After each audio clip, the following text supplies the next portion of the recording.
নমস্কাৰ আজি লুকআপ ফাংচনৰ বিষয়ে আলোচনা কৰিবলৈ ওলাইছো ভিডিওটো সম্পূৰ্ণ শেষলৈকে চাই থাকিলে আপুনিও এই লুকআপ ফাংচনে কেনেকৈ কাম কৰে বা লুকআপ ফাংচনৰ কেনেকুৱা ক্ষমতা আপুনি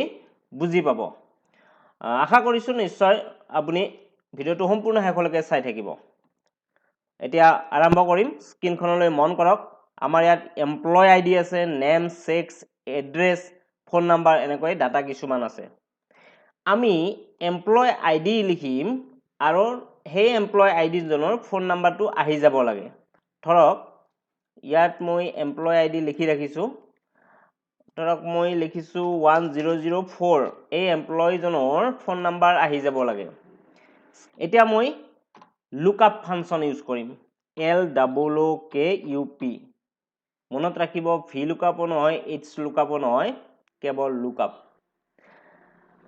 মই ইয়াত লুকআপ ফাংচন ব্যৱহাৰ কৰিছো ব্ৰেকেট আৰম্ভ কৰিছো কাৰ ভ্যালু লাগে যে এই এমপ্লয় আইডিটো তাত মই ক্লিক কৰি দিম ক্লিক কৰি দিছো এটা মই কমা দিছো তাৰ পিছত আপুনি কি কৰিব এই গোটেই ডাটা বিলাক সিলেক্ট কৰিব মনত ৰাখিব ওপৰৰ হেডিংটো সিলেক্ট কৰিব নালাগে যত এমপ্লয় আইডি লেখা আছে যত নেম সেক্স এড্ৰেছ সেই ৰটো সিলেক্ট কৰিব নালাগে বাকি ডাটা বিলাক সিলেক্ট কৰক এন্টাৰ প্ৰেছ কৰি দিয়ক আহি গৈছে চাওক লাগে আপুনি 1004 এইটোৰ লাষ্টৰ পিনে 87 আছে চাওক ইয়াত 87 আপুনি যদি 1004 ঠাইত ইয়াত 7 লিখি দিয়ে দেখা পাব লাষ্টত 23 দেখা দিছে চাওক এইটো লাষ্টত 23 নিশ্চয় বুজি পাইছে আহক এবাৰ অকমান বেলেগ ধৰণে কেনেকৈ কৰিব পাৰি দেখুৱাম এইবাৰ চাওক আপুনি ইয়াত যে আমাৰ দেখিছে এই হেডিং বিলাক দেখিছে আমাৰ এইবিলাক কলম হেডিং এইটো এটা কলম এই কলমটোৰ ওপৰত এটা হেডিং লেখা আছে কিন্তু এই শীটখনত চাওক মন কৰক আপুনি এনেকৈ লিখা আছে ইয়াত ৰো হেডিং দিয়া আছে তেতিয়া আপুনি কেনেকৈ কৰিব চাব এইবাৰ মই ঠিক আগৰবাৰৰ দৰে 002 লিখিছো ইয়াত এমপ্লয় আইডি ফোন নাম্বাৰ আনিব লাগে সমান চিন দিছো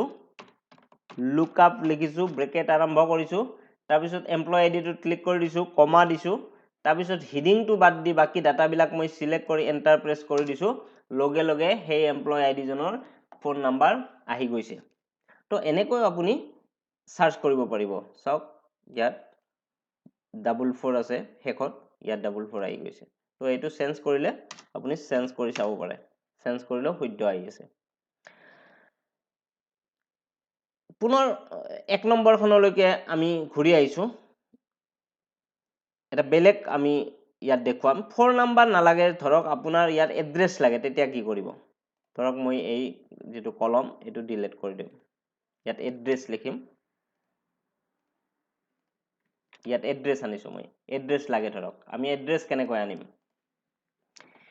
এড্ৰেছ আনিব লাগিলে আপুনি সেই একে লুকআপ লিখিব সেই এমপ্লয় আইডিটো ক্লিক কৰি দিছো মই কমা দিম তাৰ পিছত আপুনি কি কৰিব সেই এমপ্লয় আইডিৰ পৰা আপুনি এড্ৰেছ খিনিলৈকে সিলেক্ট কৰিব লাগিব এইবাৰ ফোন নাম্বাৰটো সিলেক্ট কৰিব নোৱাৰে মনত ৰাখিব এই পিনে আপোনাৰ এমপ্লয় আইডি আছে আৰু লাষ্টত আপোনাৰ এড্ৰেছ আছে এন্টাৰ মাৰি দিয়ক চাওক এড্ৰেছ আহি গৈছে যদি আপুনি গোটেইখিনি সিলেক্ট কৰে তেতিয়া হলে নহব এইবাৰ আমি শীট 3 কাই গৈছো চাব এইবাৰ আমি কি কৰিম এই গোটেই কেইটাতে আমি সেই লুকআপ ফাংচন ইউজ কৰি আমি গোটেই ডাটা বিলাক আনিম যিকোনো এজন এমপ্লয়ৰ মই এমপ্লয় আইডি লিখিছো এতিয়া মই name sex address phone number একেলগে লৈ আহিম তো তাৰ কাৰণে আমি কি কৰিম চাব সমান চিন লুকআপ লিখিলো লুকআপ লিখি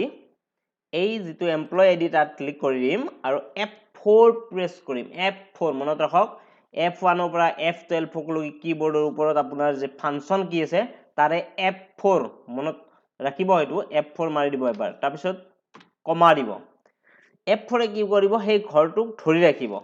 তাৰ পিছত আপুনি কি কৰিব এইবাৰ এই এমপ্লয় আইডি খিনি এনেকৈ সিলেক্ট কৰিব তাৰ পিছত এমপ্লয় আইডি সিলেক্ট কৰাৰ পিছত আকৌ এবাৰ F4 টো টিপি দিব তাৰ পিছত কমা দিব তাৰ পিছত এবাৰ নেমটো এনেকৈ সিলেক্ট কৰিব নেমটো সিলেক্ট কৰাৰ পিছত আপুনি এন্টাৰ প্ৰেছ কৰি দিয়ক নেমটো আহি গৈছে দেখা পাইছে এই সেলটোত ক্লিক কৰি এইটো ফিল হেন্ডেলত ধৰি ড্ৰেগ কৰি দিয়ক সো সাইডলৈকে চাওক গোটেইবিলাক আহি গৈছে মই এমপ্লয় আইডি চেঞ্জ কৰি চাম 1007 চাওক আহি গৈছে নিশ্চয় বুজি পাইছে এইবাৰ অকমান বেলেগ ধৰণৰ কৰিছো কি তো সো সাইডে আমাৰ যদি এমপ্লয় আইডি থাকে বাও সাইডে যদি আমাৰ নেম থাকে তেতিয়া আমি এমপ্লয় আইডিৰ জৰিয়তে যদি আনিব লাগে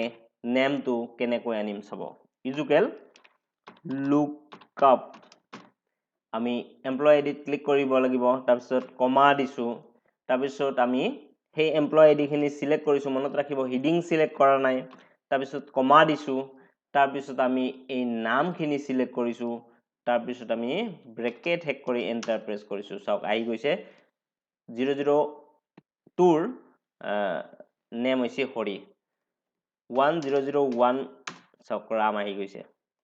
1003 চাওক যদু আহি গৈছে